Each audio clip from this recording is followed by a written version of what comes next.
August 1588. Europe is convulsed by religious war, and Protestant England faces the world's foremost Catholic power.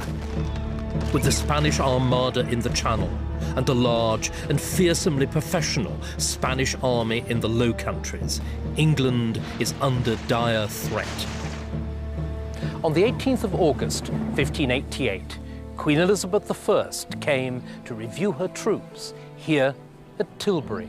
She wore a breastplate and carried a sword and addressed them in words that have echoed down the centuries. I know I have the body of a weak and feeble woman, but I have the heart and stomach of a king, and of a king of England too, and think foul scorn that Parma or Spain or any prince of Europe should dare invade the border of my realm. But even as the Queen spoke, the moment of danger had passed. The English fireships had broken up the Armada's invincible formation off Calais, and coastal storms would do the rest. Nevertheless, despite the defeat of the Spanish Armada, England would not escape the horrors of religious war, and some of those who'd heard Elizabeth at Tilbury might live long enough to see another English monarch raise his banner in defiance on English soil. But this time, the king's enemies would not be foreign princes, but his own people.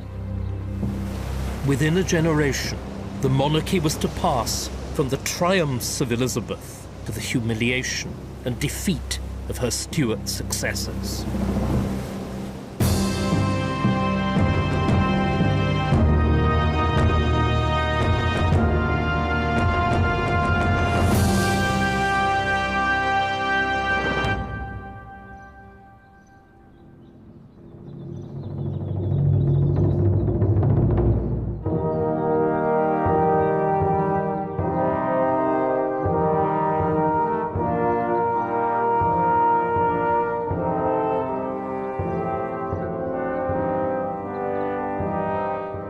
With the defeat of the Spanish Armada, Elizabeth's reputation stood at a zenith at home and abroad.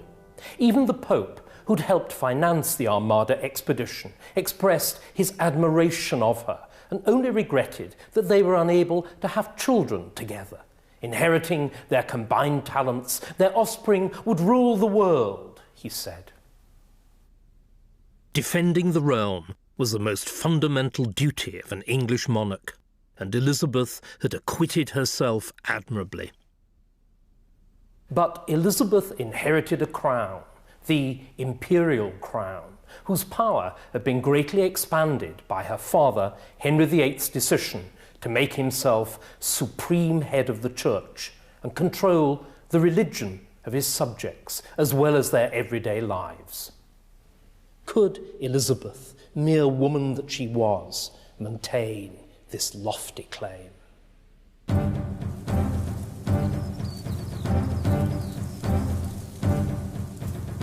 Known as the royal supremacy, the monarch's powers over religion proved to be a double-edged sword, for the crown had taken control of the church at a time of uniquely bitter religious conflict. Protestant fought with Catholic, and different kinds of Protestant fought with each other. How could the monarch, as supreme head of the church, avoid being drawn into this conflict, which threatened to turn quarrels about religion into disputes with the crown? Elizabeth did her best in establishing a Church of England that was Protestant in its doctrines, but Catholic in the appearance of its ceremonies and clerical dress.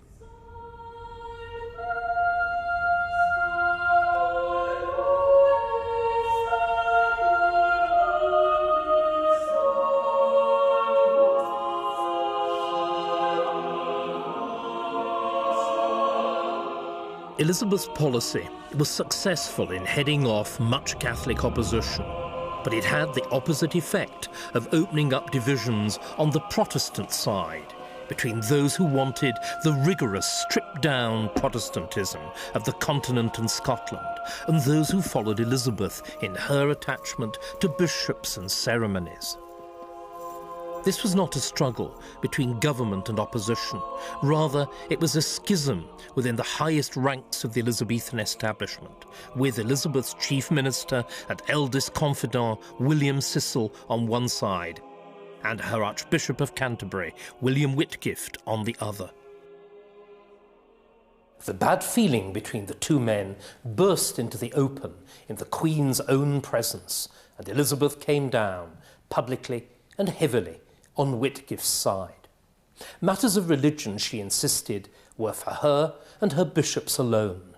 Neither the council nor parliament had any say in the matter.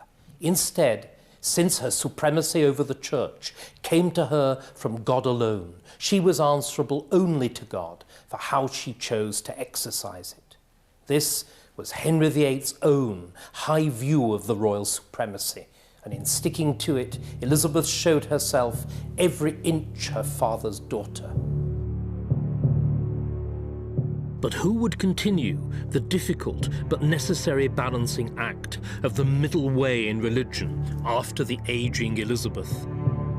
Her nearest blood relation was King James VI of Scotland, son of a Catholic mother, but brought up in the rigorously Protestant Kirk. The possibility of James's accession aroused wildly contrasting hopes. Whilst he was still only a claimant, he could flatter them all. But when, if he became King of England, he would have to choose. Crowned at the parish kirk in Stirling on the 29th of July, 1567, James had been King of Scotland since he was a small boy. He was also heir to his mother's claims to England. James was the only child of Mary Queen of Scots' disastrous marriage to Lord Darnley. When he was barely a year old, his mother, widely suspected of murdering his father, had been forced to flee to England by a Protestant revolt. But, cradle king though he was, James still needed rearing and educating like any other child. This boy, of great rank and greater prospects still, was largely brought up at Stirling Castle. It was a strange, insecure kind of childhood. A series of regents who ruled Scotland on his behalf were murdered in quick succession, and the boy's own life was more than once in danger.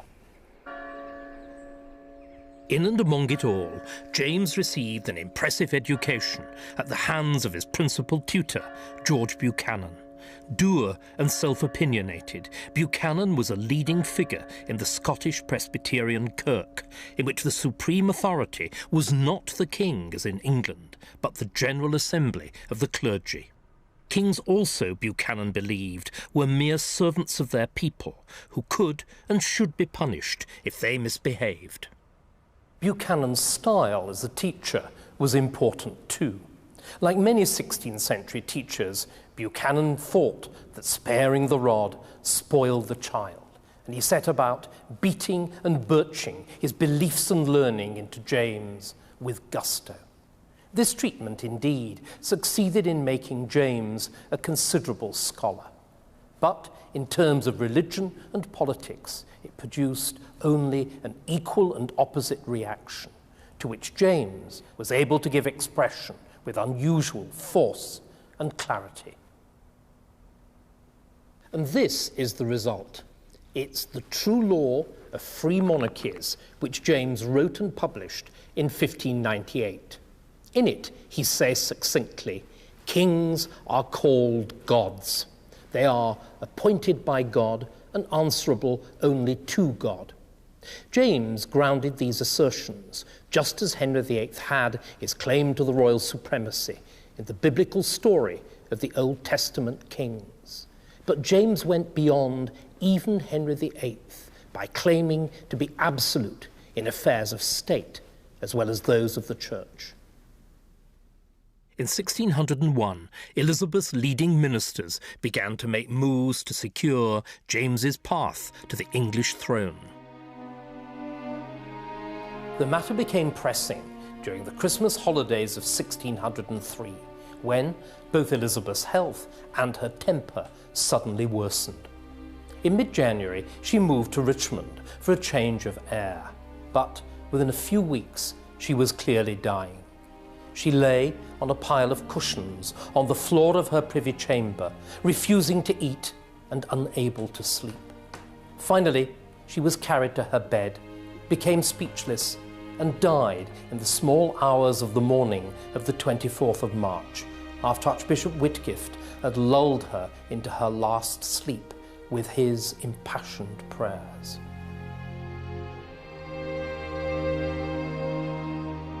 Elizabeth had restored Protestantism, preserved the royal supremacy, protected her country from invasion, and allowed nothing to challenge either her crown or her popularity.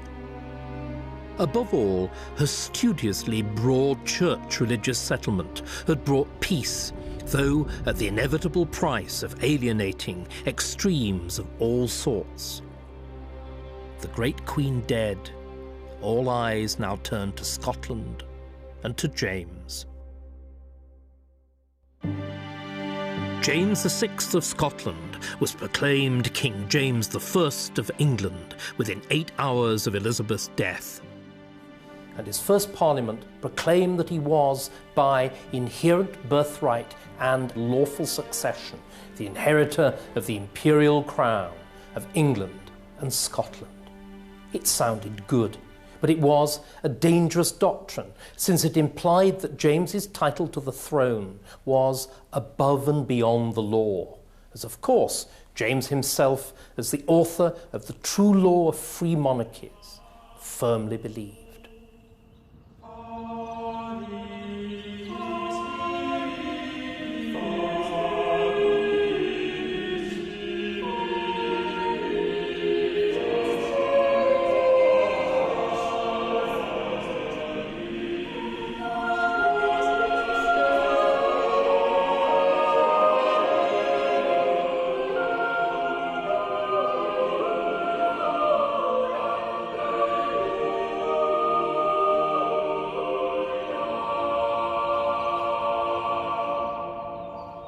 In April 1603, James arrived in London in triumph as the undoubted heir of his great-great-grandfather, Henry VII. Henry VII had commissioned the imperial crown here as the symbol of the recovery of the monarchy from the degradation of the Wars of the Roses. Now James, the first ruler of all Britain, would endow it with a larger significance still.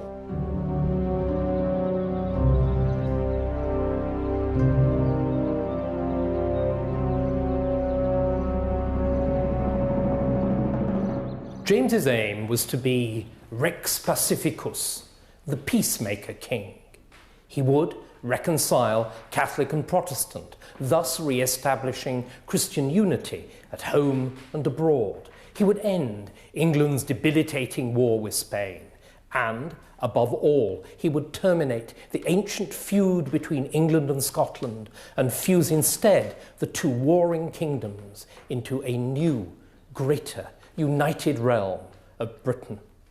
It was an enormously ambitious programme, and to realise it, James, in a strikingly modern gesture, summoned 3 major conferences on peace, religion, and union with Scotland.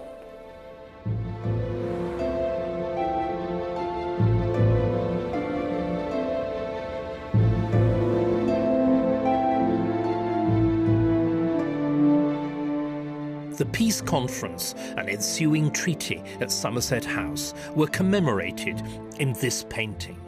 Through them, James ended the 20-year war with Catholic Spain. It was an auspicious start for James, the international peacemaker, but the result, paradoxically, was trouble at home. On the one hand, the Somerset House Treaty meant that the hotter Protestants were shocked to discover that England, now at peace with the leading Catholic power, would no longer be the champion of their fellow Protestants in Europe.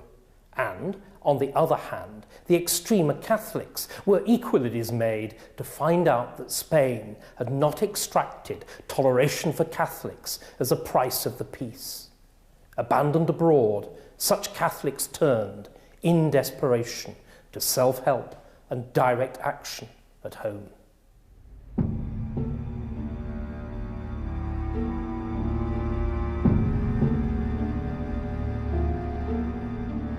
At the beginning of November 1605, James was shown a tip-off letter warning that the political establishment of England would receive a terrible blow in the Parliament he was due to open on the 5th of November.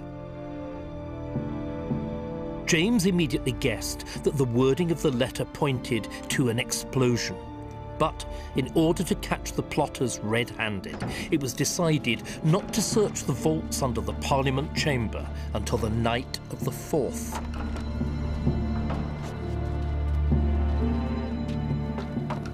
At 11 p.m, the search party entered and found a man standing guard over a pile of firewood, 35 barrels of gunpowder, and with a fuse in his pocket. His name was Guy Fawkes.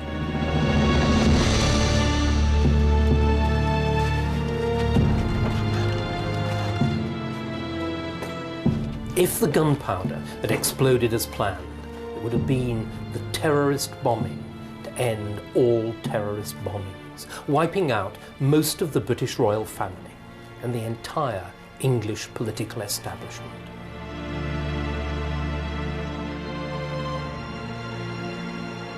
Nevertheless, the immediate political consequences were small.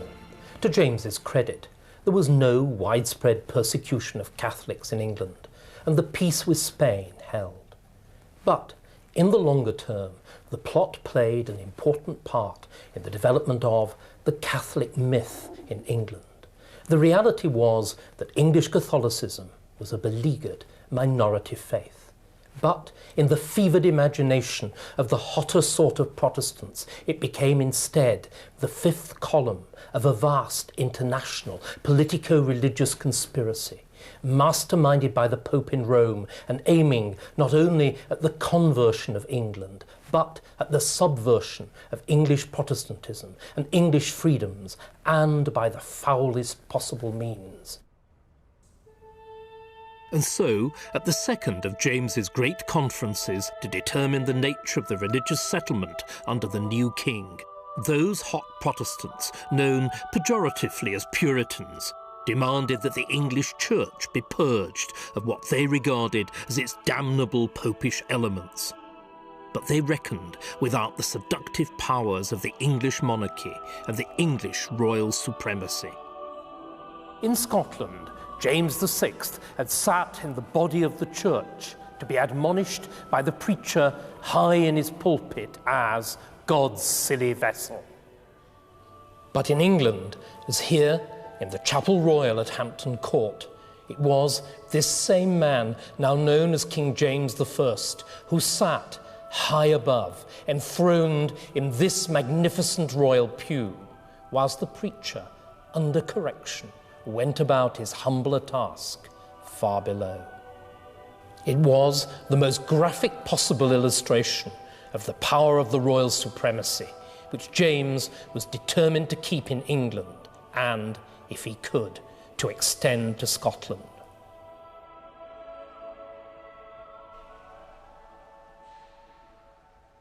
Instead, therefore, as the Puritans had hoped, of making the Church of England more like the Kirk in Scotland, James used the Hampton Court Conference to proclaim that he was satisfied with the Elizabethan religious settlement as it stood, and was resolved to keep it as it was.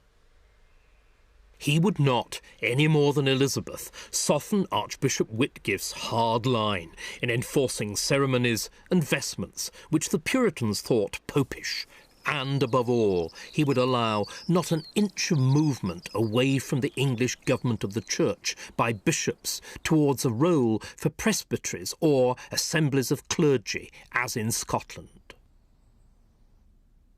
He even managed to subvert the Puritan demand for a new translation of the Bible. James eagerly agreed, since he detested this, the so-called Geneva version of the Bible, which was then used by Presbyterians in Scotland and Puritans in England because of its marginal notes, which showed a typically hot Protestant disrespect for kings and queens. The King James Version of the Bible, on the other hand, as the large and learned team of translators explained in this preface, was to tread soberly the middle way between popish persons on the one hand and the self-conceited brethren, that is, the Puritans, on the other. It was born out of a long-dead politico-theological dispute, and it's the only classic ever to have been written by a committee. Nevertheless, the King James Version of the Bible became the book which, more than any other, shaped the English language and formed the English mind.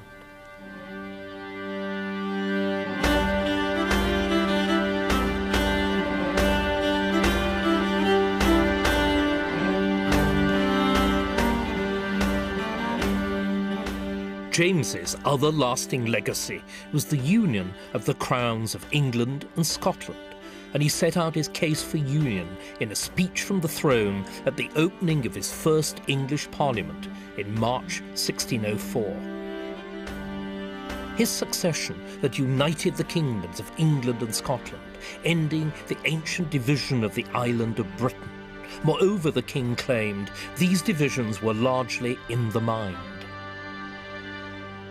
Were not England and Scotland already united by a common language, the Protestant religion, and similar customs and manners? Was not the border practically indistinguishable on the ground? It was as though God had always intended the union to happen. To resist union, therefore, James concluded, was not simply impolitic but impious. It was to put asunder kingdoms which God himself had joined together. But the English Parliament, impolitically and impiously, decided to look the gift horse of union in the mouth. Partly, it was a question of straightforward anti-Scottish xenophobia. But more fundamental causes were involved as well. These centred on James's apparently innocuous wish to rename the Anglo-Scottish kingdom Britain. But a new name meant a new kingdom. It would be like, one MP said, a freshly conquered territory in the new world. There would be no laws and no customs, and James, by his own rules in the true law of free monarchies, would be free to set himself up as an absolute supranational emperor of Great Britain. The English Parliament, in contrast, would be left as a mere provincial assembly. It wasn't an enticing prospect for MPs who saw themselves as the great council of the realm.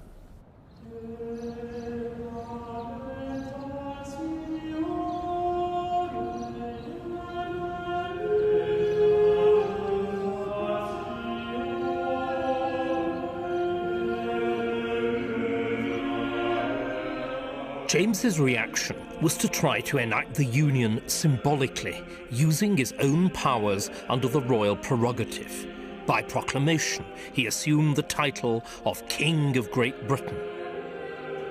He redesigned the royal coat of arms, with the Lion of England balanced by the Unicorn of Scotland, and he insisted on a British flag, known as the Jack, after the Latin form of the name James, again by proclamation. But not content with symbols, James also practiced a kind of union by stealth. The English political elite had prevented him from establishing an evenly balanced Anglo-Scots council, but a king could do what he liked with his own court. So, in revenge, James filled his bedchamber, the inner ring of his court, almost exclusively with Scots. It was a pleasure, since James took a more than fatherly interest in braw Scots lads with well-turned legs and firm buttocks. But it also suited him politically, since it compelled proud Englishmen to sue for patronage to his Scots favourites. And they had to bribe them as well. But James's policy of union by stealth had a fatal flaw. He had inherited a substantial debt from Elizabeth. He'd a large family to maintain, and he wanted to continue pouring money on his favourites and his pleasures. For all this, the Crown's so-called ordinary income from land and custom duties was hopelessly inadequate.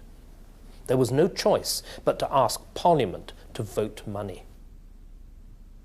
But the English Parliament saw no reason why taxpayers' money, their money, should end up in the pockets of Scots favourites, and they said so rather crudely. How, asked one MP, could the cistern of the Treasury ever be filled up if money continued to flow thence by private cocks? Cocks meant taps and, well, what it means now. So James's project for British Union remained an unfulfilled dream, whilst his relations with Parliament turned into a disaster. By the time of his death in 1625, he had gone into a sort of internal exile, abandoning the task of government and secluding himself with his favourites and his horses.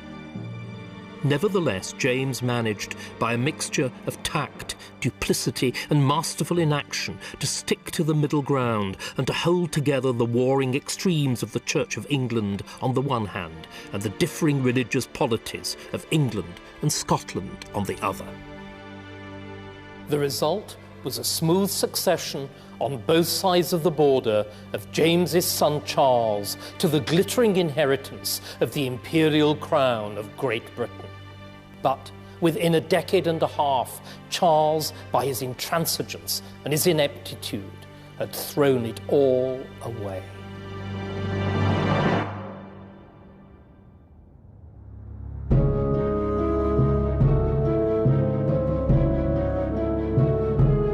Charles was crowned King of England at Westminster Abbey on the 2nd of February 1626.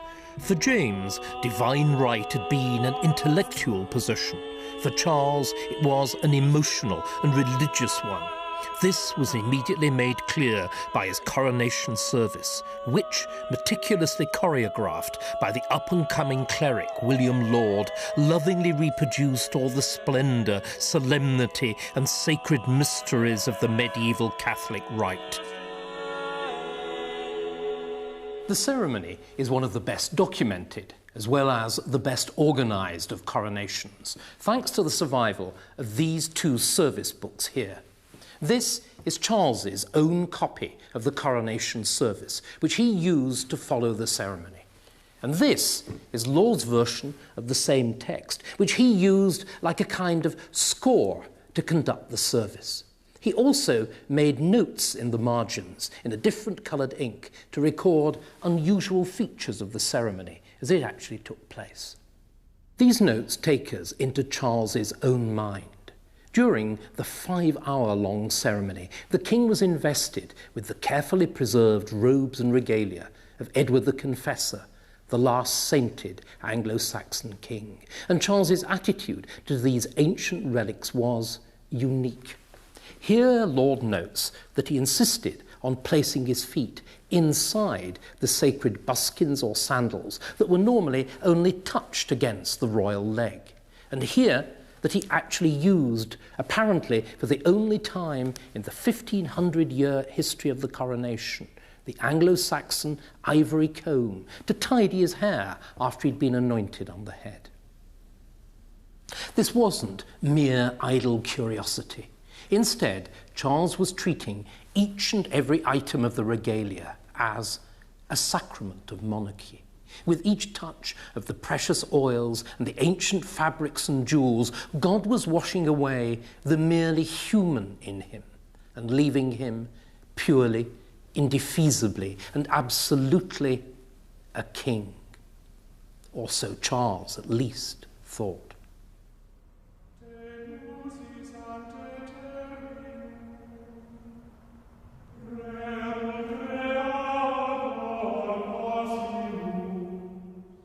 Charles, as his behaviour at his coronation would suggest, was an aesthete, a lover of beauty, elegance and order. His tutor had been chosen not for his scholarship, but for his taste in fashion, and Charles himself grew up to be not only fastidious in dress and manners, but also the greatest connoisseur ever to have sat on the throne of England. He built up a staggering collection of old master paintings, and he commissioned portraits of himself and his family from the greatest contemporary artists like Sir Anthony van Dyck.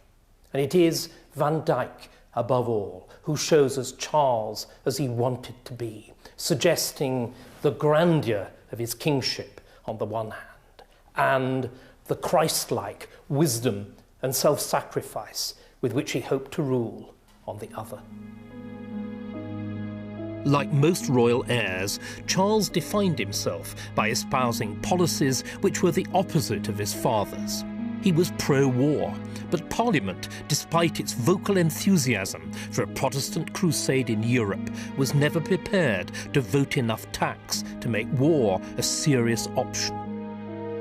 Frustrated by Parliament's unwillingness to put its money where its Protestant mouth was, Charles, instead of fighting the Catholic French, married the French, and of course Catholic, Princess Henrietta Maria in 1626. On account of her religion, the marriage was extremely unpopular with Parliament. It didn't even succeed in cementing an alliance with France. The result was that Charles soon found himself in the worst of all possible worlds, without tax, with a Catholic wife, and fighting a hopeless war against both major Catholic powers, France and Spain. Charles, looking for a scapegoat for the debacle, found it in what he saw as Parliament's sullen obstructiveness. Charles decided that Parliaments were more trouble than they were worth, and that, in future, he would rule without them. All over Europe, monarchs were dispensing with parliaments. So, in attempting personal rule, Charles was simply following the European trend. But, unlike his European counterparts, Charles lacked the legal ability to tax his subjects at will. Only a parliament could legislate new taxes. So, like his father before him, Charles's only recourse was to squeeze more revenue out of his customary rights and prerogatives. Fortunately, he got a crack team of lawyers to help him. The most ingenious was the Attorney General William Noy. I moil in the law was the contemporary anagram of his name, and he moiled, that is, toiled or laboured, in the legal archives to great effect, but his masterpiece was ship money. Ship money was a traditional levy imposed on the port towns to raise vessels for the navy in time of war, as, for example, against the Spanish Armada in the heyday of Elizabethan England. This was uncontroversial, even popular. But Attorney General Noy said that the law allowed the king to extend ship money from the ports to the inland counties and to impose it in peacetime as well as during war.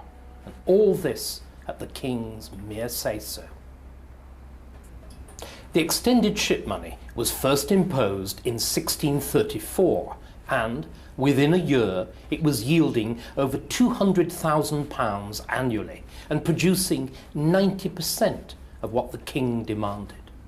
This was the Holy Grail, which had eluded English kings ever since the Middle Ages, a large-scale permanent income which came in regularly year by year without the bother of consulting parliaments. The idea of taxing without parliamentary consent was bound to cause grievance, and Charles exacerbated matters by attempting religious innovation as well. Whatever the formal rules of the Church of England, much of the country had seen the development of a stripped-down, fundamentalist Protestantism, very little different in practice from the Scottish Kirk. But richer, more ceremonious vision had been preserved in a handful of places, in particular in the chapels royal and the greater cathedrals. Here there were choirs, organs and music, candles and gold and silver plate on the communion tables, and rich vestments for the clergy. William Laud, now Charles's Archbishop of Canterbury, determined to use the royal supremacy to impose this opulent religious tradition on the whole country. He did so because he thought religion should be about sacraments as well as sermons, an appeal to the senses as well as to the mind. In England, the policy, despite some foot-dragging and protest, aroused little overt resistance. Indeed, many welcomed it. Emboldened, Charles and Laud decided that it should be extended to Scotland as well. Here, the Reformation had been far more thoroughgoing and radical, and the risks of change were correspondingly greater. But Charles, confident as ever in his God-given rightness, was undeterred. He decided that a barely modified version of the English prayer book should be used throughout Scotland, and he did so on his own personal authority, without consulting either the Scottish Parliament or the General Assembly of the Kirk. Charles was behaving as though he were the supreme governor of the Scottish Kirk indeed. But would the Scottish Presbyterians accept his authority? The answer came on Sunday, the 28th of July, 1637, when the new prayer book was used for the first time here in St Giles's Cathedral in Edinburgh, in the presence of the assembled Privy Council of Scotland. But as soon as the Dean had begun the service, a great shout erupted from the crowds at the back of the church. Heavy, clasped Bibles and folding stools were hurled at the councillors and the clergy, and the rioters were only ejected from the church with difficulty by the guards. And even outside, they continued pounding on the doors and pelting the windows until the service was finished.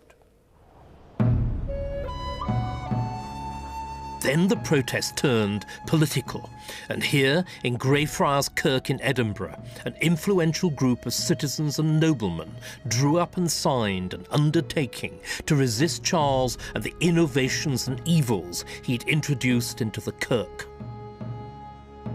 Borrowing the name from God's solemn compact with the Jews in the Old Testament, the undertaking was known as the Covenant, and its adherents were called Covenanters.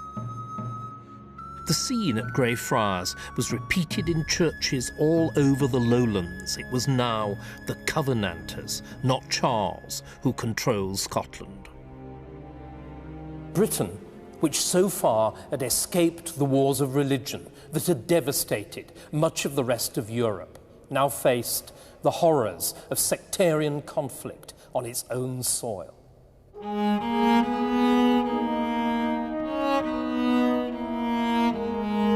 By 1640, Charles's religious policies had brought about a crisis throughout Britain. Scotland was in the hands of the Covenanters, whilst in England, Charles's opponents drew strength from events north of the border.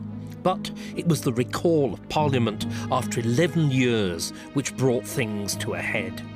Charles had no choice, since only Parliament could vote the money needed to suppress the Covenanters. But equally, Parliament proved an unrivalled forum for the king's opponents. Most dangerous of these was the hitherto obscure lawyer and MP for Tavistock, John Pym. Pym believed that Charles's policies in church and state were the result of a Catholic conspiracy to subvert the religion and liberties of England. But instead of wasting his time in fruitless opposition, he'd used the 11 years without a parliament to build up a compelling dossier for his case. In the 1630s, Pym read voraciously, followed every detail of politics at home and abroad, and noted down useful headings and extracts in this little book here. The result was that when Charles was forced to recall Parliament, Pym was the best informed and the best prepared man in the House, ready with both a rhetoric of opposition to Charles's government and a plan of action for curbing royal power. Charles hoped to prey on English xenophobia to persuade Parliament to impose an immediate vast tax to crush the traitorous Scots. Pym countered by dragging up his list of political and religious grievances against Charles's government of the 1630s. Charles then tried to break the deadlock by hinting at the surrender of ship money, but the hint only emboldened Pym. Finally, Charles lost patience with a Parliament which had, once again, failed to deliver, and dissolved it after less than a month. He would fight the Scots without a parliamentary grant. It was a catastrophic decision.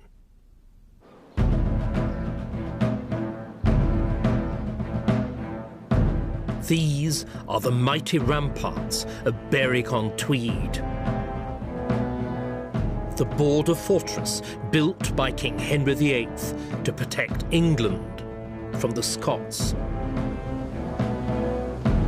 Expensively refortified by Charles, it stood as a seemingly impregnable barrier between the two countries.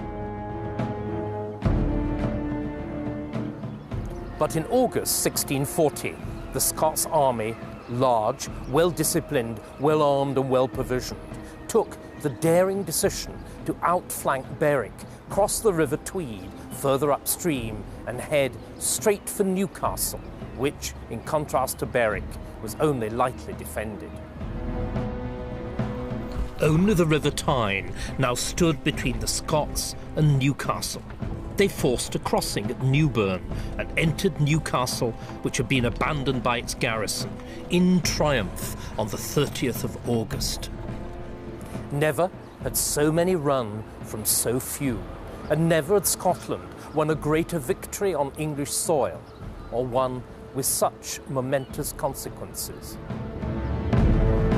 With the Scottish army encamped on English soil, Charles was forced to call Parliament again. Once again, Charles faced Pym. Pym cleverly focused on the financial and constitutional grievances against Charles. Here, Parliament was united in its opposition, and Charles was forced into a wholesale surrender of ship money and the rest. Boxed in by his opponents in the English Parliament, Charles tried to break out by coming to terms with the Scots. In the summer of 1641, he journeyed to Edinburgh and, in an astonishing change of front, accepted the religious and political revolution of the last 3 years. He worshipped in the kirk, agreed to the abolition of bishops, and filled the government of Scotland with the leading Covenanters and his own sworn enemies. The king also played several rounds of golf and, reasonably confident that he'd solved one of his problems, returned in an excellent mood to England. Events in England also seemed to be moving in Charles's direction. For, with Charles's surrender of ship money and the like, the religious divisions in the Commons between Puritans, like Pym, and those known as Episcopalians, who were sympathetic to Charles's ceremonious religion, were opening up. Pym tried to whip his troops into line by forcing the Grand Remonstrants to the vote. This was a searing condemnation of Charles's policies in state and especially in church. These amounted, the Remonstrants claimed, to an all-embracing Catholic conspiracy to subvert the religion and the liberties of England. The king himself, it was careful to point out, had only been the unwitting agent of the conspiracy. Nevertheless, Charles's gullibility meant that he could never be trusted to choose his own advisors or to command his own troops again. The remonstrance was normally addressed to the king, but in fact it was a manifesto for a constitutional revolution at least, perhaps even for an armed revolt. The remonstrance was also bitterly divisive, and after days of acrimonious debate, it was only passed by 159 votes to 148, a bare majority of 11. The vote showed that the broad-based opposition to Charles had broken up, and the more Pym pushed the Puritan attack on Charles's church, the more his majority risked disappearing entirely. But then Charles overreached himself, convinced, probably correctly, that amongst MPs were traitors who colluded with the invading Scots. Charles determined to bring 5 members of Parliament, including Pym, to trial on charges of high treason. The 4th of January 1642, King Charles strode into the chamber of the House of Commons to arrest his principal opponents. His guards stood outside, fingering their weapons, as, in an uneasy silence, the king sat himself in the Speaker's chair. "Where are the 5 members?" the king demanded, calling them by name. In response, the Speaker fell on his knees, protesting that he could answer only as the House directed him. In fact, the 5 members, forewarned of the king's movements, had made good their escape by boat from the back of the Palace of Westminster, as Charles and his guards had entered on the landward side at the front. Instead, it was Charles himself who had walked into a trap. By trying to seize the 5 members by force, he'd shown himself to be a violent tyrant. By failing, he'd revealed himself to be impotent. As Charles left the chamber empty-handed, he murmured disconsolately, "All my birds have flown." So too had most of his power. Battle lines were now drawn up.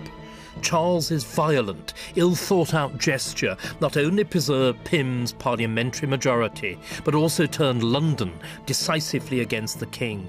In the country, however, Pym's increasingly extreme Puritan attack on the church won Charles a devoted following.